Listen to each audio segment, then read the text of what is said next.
આસન એ એના પછીનું સ્ટેપ છે, પણ એની પહેલા બે છે યમ નિયમ. જેને યમ નિયમ ના આવડે એ યોગમાં કેવી રીતે પ્રવેશ મેળવી શકે? એટલે યમ કરવો નથી, નિયમ જાળવવા નથી, સીધો મારે યોગ અને સીધું થઈ જાય એવું સંભવ નથી. એટલે એ જે ભ્રમ છે. અચ્છા, બીજી વાત એવી ચાલે છે કે તમે યોગ કરો એટલે યોગના કારણે કરીને તમને સીધું બધી વસ્તુ મળી જાય, તમારું શરીર સ્વસ્થ થઈ જાય અને નિરોગી થઈ જાઓ. ચોક્કસ એનાથી નિરોગી થવાય, એનાથી તમને સિદ્ધિ થાય, પણ એના માટે યોગનો ઉપયોગ ના થાય.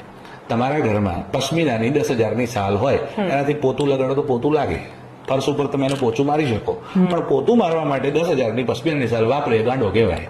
એ વપરાય નહીં એના માટે કરીને. એટલે સાલથી પોતું લાગે પણ લગાડાય નહીં.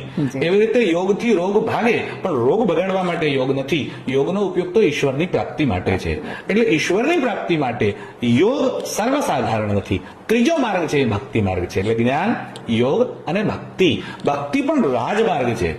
એટલે જેને કાંઈ ખબર ન પડતી હોય એ નામ મંત્ર લઈ અને એનાથી કરીને ભક્તિ માર્ગ સુધી પહોંચી શકે. એટલે ભક્તિ માર્ગમાં ધીરે ધીરે જેમ જેમ આગળ વધો ત્યારે ભક્તિ સિદ્ધ ક્યારે થાય છે? એટલે ભગવાન શંકરાચાર્યએ કીધું કે સ્વસ્વરૂપાનુસંધાનમ ભક્તિરીત્ય વિધીયતે. ભક્તિ સિદ્ધ ક્યારે થાય? કે પોતાના સ્વસ્વરૂપનું અનુસંધાન થાય, હું કોણ છું એની સમજણ પડે, એ ભક્તિનો નિચોડ છે. એટલે પાક છે એનો, પરિપક્વ થઈ ભક્તિ. એટલે હું કોણ એટલે આ ઇનામ દેખાય છે ગાડી વાળો ચશ્મા વાળો નહીં, હું એટલે આત્મા.